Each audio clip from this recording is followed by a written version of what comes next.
हमें जब उन्होंने हमला किया है तो उनका जवाब देने के लिए हम भी हमला करेंगे। सरेंडर क्यों करना चाहिए?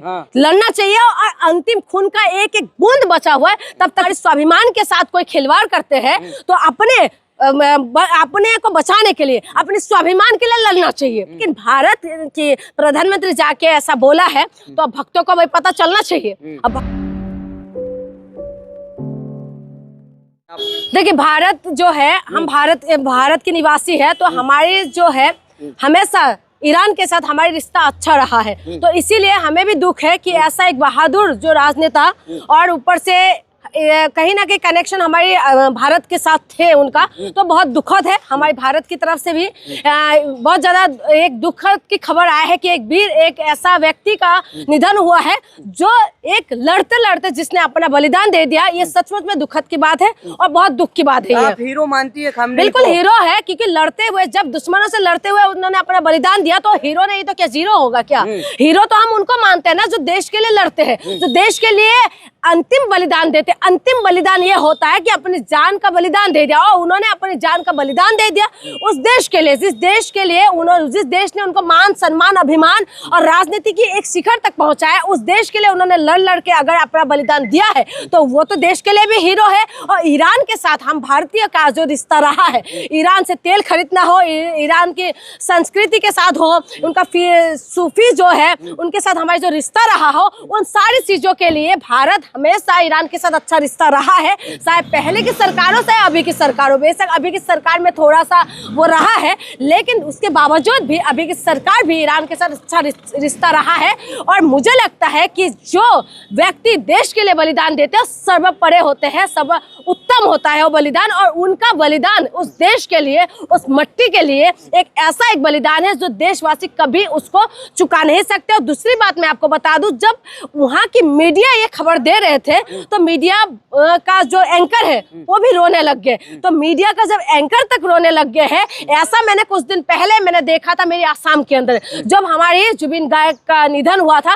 उस वक्त जो मीडिया टेलीविजन में थे, मीडिया वो रो रहे थे, मौत पे रो रहे थे। उस वक्त मैंने देखा है मेरी जिंदगी का ये दूसरा वो देखा है। पहले मैंने अपने जुबिन गार्ग का देखा था कि हमारे असम में कि हर व्यक्ति ने रोया था, और उसके बाद मीडिया भी रो रहे थे, एंकर भी रो रहे थे। वही इस वक्त मैंने देखा है किसी एक देश के जो मीडिया उनके राजनेता का निधन होने के बाद रो रो कर जनता को बता रहे। ये सचमुच में एक पता चल जाता है कि उनका पकड़ देश के साथ, देश की जनता के साथ कितना अहम रहा है, ये उन्हीं से पता चल जाते हैं। खामनेई के मौत के बाद जो है कश्मीर से लेकर के कन्याकुमारी तक तमाम जगह जो है मुस्लिम समुदाय प्रदर्शन कर रही है और जो है रो रहे हैं लोग। बिल्कुल, क्योंकि ऐसा व्यक्ति जिन्होंने देश के लिए अपने सर्वोपरि बलिदान दिया है तो उसके लिए रोना तो है ही। और दूसरी बात, मुसलमानों की जो बात आप कह रहे हैं, हमारे भारत के हर एक व्यक्ति की मैं बात कर रही हूँ, चाहे मुसलमान हो, चाहे हिंदू हो, सिख हो, ईसाई हो, कोई व्यक्ति हो,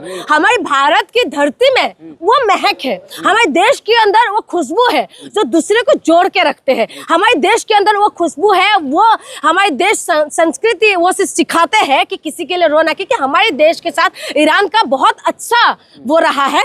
इसी वजह से अगर कन्याकुमारी से लेके आपका कहाँ तक बता रहे थे, कश्मीर तक, अगर सब लोग रो रहे हैं तो ये कोई बड़ी बात नहीं है, क्योंकि ऐसा इंसान का निधन होने में सब रोते हैं, दुख होता है, क्योंकि देश के अंदर इस धरती ने किसी एक अच्छी व्यक्ति को खोया है, तो ये तो दुखद बात है। धोखे से मारा गया, कहा जा रहा है कि खामनेई को धोखे से मारा गया है।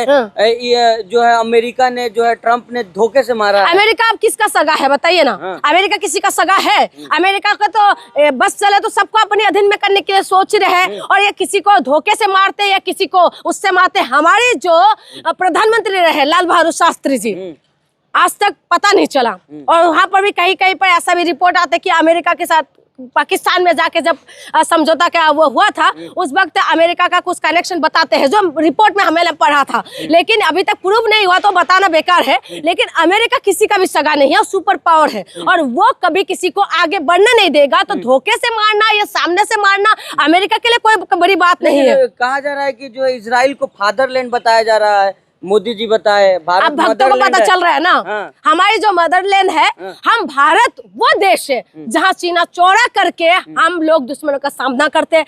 हम भारत वो देश है जहाँ पर सब बलिदान देने के लिए हर एक जवान, हर एक महिला, हर एक व्यक्ति खड़े रहते हैं। भारत वो देश है जहाँ संस्कृति का पहचान है। भारत वो देश है जहाँ पर पहाड़ पर्वत से लेके नदी का पहचान है। भारत वो देश है जहाँ पर हमारी संस्कृति से वो परे होते हैं। लेकिन भारत की प्रधानमंत्री जाके ऐसा बोला है तो अब भक्तों को भाई पता चलना चाहिए। अब भक्तों को पता चले कि फादरलैंड ने क्या कुछ कर दिया है। जिस फादरलैंड को बार बार कहते हैं वो इजराइल सबके ऊपर ही तो हमला करते रहते हैं ना, सबके ऊपर कर रहे हैं। और अमेरिका के साथ मिलकर जो करा है ये गलत है और अमेरिका यही चीज करने जा रहे हैं। और हर एक के राज्य आप देखिए ना, अमेरिका क्या करे, अभी हमारे देश के ऊपर भी किस तरीके से कर रहे हैं। तो अमेरिका किसी का सगा नहीं है। जिस तरह से स्कूल पे बम मारा गया, जो है तमाम बच्चे चीख रहे हैं, वहाँ पे मर रहे हैं, पेरेंट्स जा रहे, किताबों को लेकर के फोटो भी वायरल हुआ था। तो आप बच्चों को कौन मारते हैं बताइए?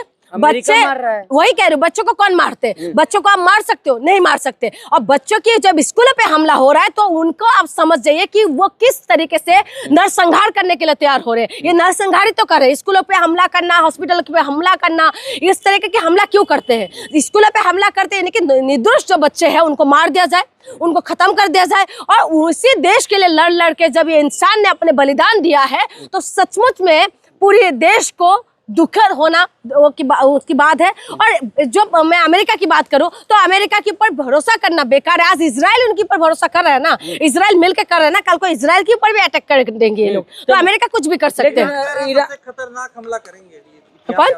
ईरान कह रहा है कि खतरनाक हमला करेंगे, इतिहास याद रखेगा। बिल्कुल करना चाहिए। क्यों नहीं करना चाहिए? जब पलटवार, जब हमारे स्वाभिमान के साथ कोई खिलवाड़ करते हैं तो अपने को बचाने के लिए, अपने स्वाभिमान के लिए लड़ना चाहिए, स्वाभिमान के लिए लड़ना चाहिए, हमला कर देना चाहिए। लेकिन मैं एक बात बताऊं कि देश के अंदर युद्ध होने से देश की बर्बादी होता है। कोई भी देश हो, चाहे वो ईरान हो, चाहे अमेरिका हो, चाहे इजराइल हो, कोई भी देश हो, देश की बर्बादी होता है, जनता की बर्बादी होता है। लेकिन जब उन्होंने अमेरिका और इजराइल आके उनको वो करने लग गए तो उसके बाद तो ये उनका जवाब देना कोई गलत नहीं। इजराइल को हमला कर देना चाहिए। और मैं एक बात बताऊं, बाकी मुसलमान देशों में से जो है एक पाकिस्तानी हिजरा है, पाकिस्तानी हिजरा है जो पाकिस्तान बार बार आंखें दिखाते हैं। बाकी जितना भी मुसलमान देश है ना वो सारे मर्द है। जो इजराइल खास करके और क्या नाम है ये ईरान, ये सचमुच में इन्होंने दिखाया कि ये सचमुच में मर्द है और इन्होंने लड़ा और लड़ के अपना बलिदान किया। कम से कम ये जो है ना पाकिस्तान को समझना चाहिए। पाकिस्तान ये हिजरा, ये जो है